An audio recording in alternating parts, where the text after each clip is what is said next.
Gold trusted gold buyers. మీరు తాకట్టు పెట్టిన బంగారాన్ని విడిపించి ఈ రోజు ఉన్న మార్కెట్ ధరకు కొనబడును.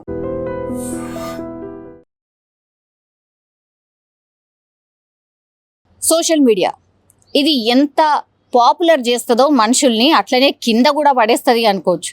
అంటే ఒకవేళ ఆమె ఏదైనా ఇంట్రెస్టింగ్ చేసినప్పుడు లేదంటే ఏదైనా సాధించినప్పుడు సోషల్ మీడియా ఆహా ఓహో అని పొగడ్డమే చూస్తుంది. ఆ తర్వాత ఎక్కడైనా చిన్న తప్పు చేసినా సరే లేకపోతే ఎక్కడైనా ఎవరైనా చిన్నగా ఏదైనా కామెంట్ చేశారు అంటే కూడా దాన్ని పట్టుకొని కూడా పాపం ఈ సోషల్ మీడియాలో ట్రోల్ చేస్తున్న పరిస్థితి అయితే కనిపిస్తోంది. నేను మాట్లాడుతుంది ఎవరి గురించే కాదు, మీకు అందరికీ సుపరిచితురాలే. ఆమె పేరు వచ్చేసి జాను లహరి. ఆమె Dhee contestant as well as winner కూడా. అట్లాగే చాలా టీవీ షోస్లో ఆమె పార్టిసిపేట్ కూడా చేసింది.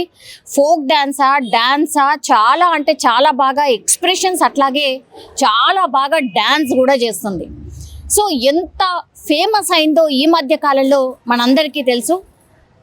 చాలా ప్రైవేట్ సాంగ్స్లో కూడా ఆమె డ్యాన్స్ చేసిన పరిస్థితి. సో డాన్సింగే తన హాబీగా పెట్టుకొని డాన్సింగ్లోనే రాణించాలనుకుంది, అట్లాగే రాణించింది. ఢీ అనే షోలో ఆమె విన్నర్ కూడా అయిన పరిస్థితి. ఇక్కడి వరకు బాగానే ఉంది, కానీ ఇంకో వైపు చూసినప్పుడు మాత్రం పాపం జాను మాత్రం ఏడుస్తూ ఒక వీడియో అయితే ఈరోజు పోస్ట్ చేసింది. అందులో ఒకటే అడుగుతోంది, ఎందుకు ఇట్లా ఈ మధ్య కాలంలో అమ్మాయిలు సూసైడ్ చేసుకుంటున్నారు, అసలు జీవితం ఇంకా అయిపోయింది అనుకుంటున్నారు, చాలామంది చనిపోతున్నారు ఎందుకు అని.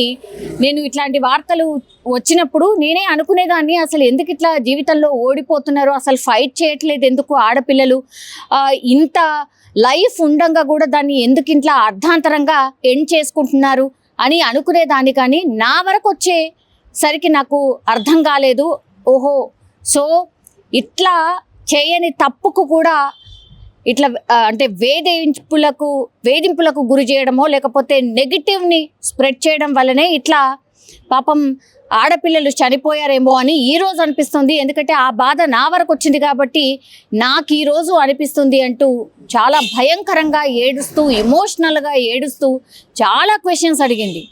నా మీద ట్రోల్స్ ఎందుకు చేస్తున్నారు, చెయ్యని తప్పుకు నన్ను ఎందుకు బలి చేస్తున్నారు, నేను ఎవరితో మాట్లాడినా వాళ్ళతో లింక్ ఉందనో వీళ్ళతోని లింక్ ఉందనో ఎందుకు ఇట్లా మాట్లాడుతున్నారు, ఎందుకు ఇట్లా ట్రోల్ చేస్తున్నారు, ఒక ఆడపిల్లని ఇంత బాధ పెట్టడంలో అసలు ఏమైనా న్యాయం ఉందా మీకు, మీరు ఎక్కడైనా చూసారా, నన్ను చూడకుండానే నా మీద ఇష్టం వచ్చినట్టు రాస్తున్నారు, అట్లాగే ఇష్టం వచ్చినట్టు ట్రోల్ చేస్తున్నారు, రకరకాల ఆడియోలని యాడ్ చేస్తూ నేనేదో మాట్లాడినట్టుగా క్రియేట్ చేస్తున్నారు. అదంతా కూడా చూసినప్పుడు నాకెట్లుండాలి, నేను చెయ్యని తప్పుకి నన్ను ఇంత ఘోరంగా అవమానిస్తున్నారు, నా చావుకి ఒక రకంగా మీరే కారణం అంటూ కూడా ఈ సోషల్ మీడియాలో ఆమె మీద నెగిటివ్ ప్రచారం చేస్తున్న వాళ్ళ గురించి మాట్లాడుతూ ఆమె కన్నీటి పర్యంతమైన పరిస్థితి అయితే కనిపిస్తోంది. తమ్ముడితో మాట్లాడిన లింకే, అన్నతో మాట్లాడిన లింకే, అంటే ఒక మగ పిల్లగాడితో మాట్లాడితే ఇంకా ఏదో ఉన్నట్టే లెక్కన, అంతేనా, మీ ఆలోచన అక్కడి వరకే ఉంటుందా అంటూ ఆమె పాపం స్ట్రైట్గానే క్వశ్చన్ చేసింది. నిజంగానే అంటే ఆడపిల్లలు ఇంత కష్టాన్ని ఓర్చుకొని, ఆమె పర్సనల్ లైఫ్లో కూడా ఒడిదుడుకులు ఉన్నాయి కాబట్టి అవన్నీ కూడా ఓర్చుకొని ఆమె ఒక స్థాయికి ఎదిగింది. ఆ స్థాయికి ఎదగడానికి ఆమె ఎంత కష్టపడ్డదో ఆ అమ్మాయికి తెలుసు. అవేవి పట్టించుకోకుండా మీరు ఓకే ఆమె సాధించినప్పుడు ఆహా ఓహో అని అన్నారు. ఒకవేళ నిజంగానే ఆమె యాటిట్యూడ్ చూపించో ఇంకేదో చేస్తేనేమో ఇట్లాంటి రాసిన ఒక అర్థం ఉంది. పాపం ఆమె అసలు ఎవరితోనూ మాట్లాడద్దంటే జీవితంలో మరి ఎట్లా ముందుకు వెళ్తుంది. కొడుకుని పాపం ఎంతో మంచిగా చదివిపించుకుందాము అని అనుకున్నాను, కొడుకు మీదనే పూర్తిగా నా ప్రాణం పెట్టి వాడి కోసమే నేను ఇంత కష్టపడినా, లేకపోతే నా కొడుకు పూర్తి స్థాయిలో మంచిగా సెటిల్ అయిపోయి మంచిగా చదివిపించుకుందాము అని నేను ఆ థాట్లో ఉంటే, ఇప్పుడు మీరు చేసేటటువంటి ఇట్లాంటి ట్రోల్స్ వల్ల లేకపోతే ఈ పిచ్చి పిచ్చి వార్తలు రాయడం వల్ల అసలు కంప్లీట్గా నా జీవితం మీద నా మీదనే విరక్తి వచ్చేస్తుంది. అంటే సూసైడ్ టెండెన్సీ కల్పిస్తున్నారు, నాకు సూసైడ్ చేసుకోవాలని అనిపిస్తుంది, నాకు వేరే దారి కనిపించట్లేదు అనేసి బోరన విలిపిస్తున్న పరిస్థితి కనిపిస్తోంది.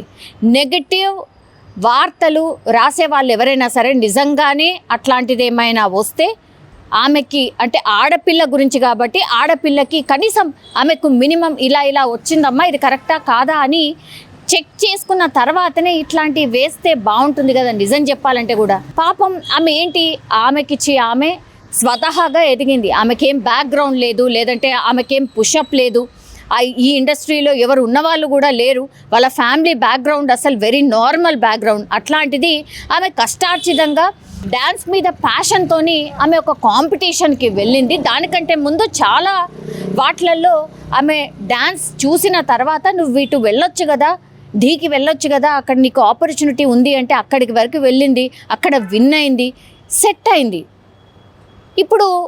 ఇప్పుడు పైనున్న ఆమెని అర్ధాంతరంగా కింద పడేసినట్టే లెక్క. ఆమె మాటల్లో వింటే నా మీద నెగిటివ్ రాస్తే మీకు ఏమొస్తుంది?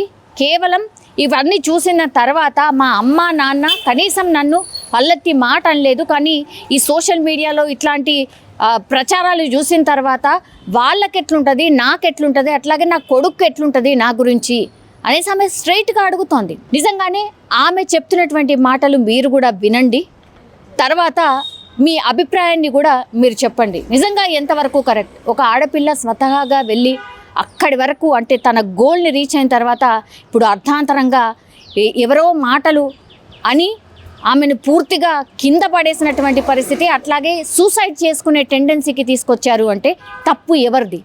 జాను లైరీదా లేకపోతే ఇంకెవరిది? కామెంట్ రూపంలో తెలియజేయాల్సిందిగా కోరుతున్నాం. చాణక్యం చూసి నేర్చుకోవాలి, చాణక్యలా ధైర్యంగా ఉండాలని చాలా మంది అంటారు, కానీ ఈరోజు నాకు ఓపిక నశించింది. అతనైతే బాధ ఎవరికి చెప్పుకోవాలో కూడా అర్థం కావట్లేదు నాకు.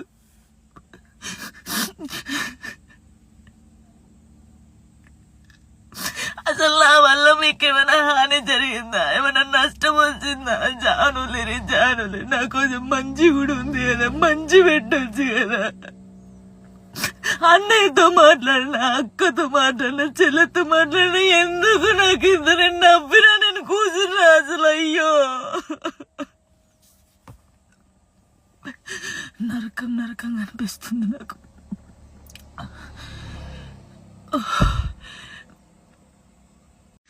చాలా మంది చాణక్యం చూసి నేర్చుకున్నాం, చాణక్యలా ధైర్యంగా ఉండాలని చాలా మంది అన్నారు నాతోని. నాకు ఓపిక నశించిందిరా, మీ అందరూ చెప్తున్నా నాకు ఓపిక నశించింది. నాకు ఫుల్ బాధ అవుతుంది. ఇంత నరకంలో నిజంగా చాలా మంది అమ్మాయిలు సూసైడ్ చేసుకుని చచ్చిపోతే ఎందుకు చచ్చిపోయారు, వీళ్ళకి ఏం మాయరోగం వచ్చిందని నేను అన్నా, కానీ ఆ బాధలు ఉన్నోళ్ళకే తెలుస్తుంది ఆ బాధ. అట్లెందుకు మైండ్కి వస్తుందని నాకు ఇప్పుడు అనిపిస్తుంది. అరే నిజమే కదా, బాధపడ్డోళ్ళకే బాధ తెలుస్తుంది, కానీ తప్పు. ఈ న్యూస్ ఛానల్స్ కానీ ఇన్స్టాగ్రామ్ లో ఉన్నోళ్ళకి కానీ చాలా తప్పు. ఒక జీవితాన్ని, ఒక ప్రాణాన్ని మీరు ఆ ప్రాణం పోయినాక మీరు చేసేదేం లేదు, మీరు సంతోషపడతారు, కానీ ఒకరిని చంపి ఒకరిని బాధపడి మీరు బతకొద్దు, చాలా తప్పు. నా లైఫ్ మీద మీకు ఇంత ఇంట్రెస్ట్ ఎందుకు? మీ లైఫ్ మీద పెట్టుకోండి కదా, ఆ టైంలో మీ లైఫ్ మీద పెట్టుకుంటే బాగుంటది. ఒక అమ్మాయి జీవితంతో ఆడుకున్నాడు ఎందుకు? నా కొడుకుని మంచి చదువుకొని మంచి పొజిషన్లో చూడాలనుకున్నా, అది చూడలేనేమో నేను, నాకు అర్థమవుతుంది. నేను బద్దల్లే పోతా. ఇది మాట్లాడితే మీరు ఏదో ఆపేస్తారు, ఇది కాదు. ఓపిక నశించి నేను ఎప్పుడు దేనికి రియాక్ట్ కాలేదు. ఒక అన్నతో మాట్లాడే తప్పు, నా తమ్ముడని మాట్లాడితే తప్పు, ఎవరు పడితే వారికి లింకులు వేస్తారు. నిజంగా ప్రస్తుతం ఉన్నటువంటి సమాజం దేనికి ప్రయారిటీ ఇస్తుంది? ఆర్థిక సంబంధాల చుట్టూ మాత్రమే తిరుగుతుంది. మళ్ళీ ఎన్నికలంగానే చాలా విరక్తి కలుగుతాం. మంచి అనిపిస్తుంది కదా, లేడీస్ కూడా ఛాలెంజింగ్ జాబ్స్ చేసినప్పుడు చాలా బాగుంటది. ట్రాఫిక్ అసిస్టెంట్స్ గా నియమించిన ట్రాన్స్జెండర్స్ అందరితో సాల్యూట్ చేయించుకుంటున్నారు. ఫుడ్ డెలివరీ ఇవ్వటానికి వెళ్ళినటువంటి డెలివరీ బాయ్ అనిల్ పై కళ్ళ ముందు